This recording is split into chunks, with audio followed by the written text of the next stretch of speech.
Okay, so this is engine number 2 for my ZXR, and instead of putting it together and having it blow up and, well, having to deal with that, I'm taking it all apart and I'm going to go through it, replace and measure and check everything really, because I mean they're hard to get your hands on, and you know there's no point in blowing it up.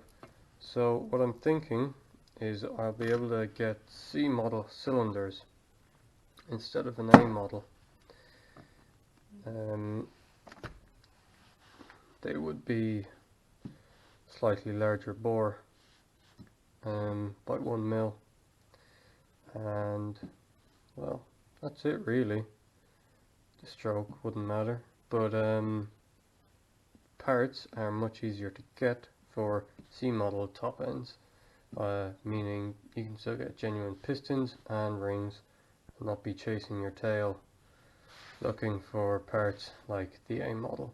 So I think that's what I will be doing for this.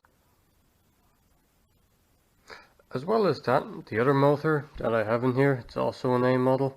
I'm probably going to get this one to run as is. It was running, and then I had some issues with the carburetors, so they've came off, and I've ordered parts in from Japan, so I'm waiting for them to come.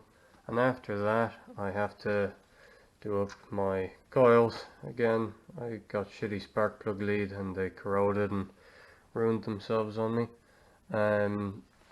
So after that, this one should be running, and I've some cables and seals and you know the usual.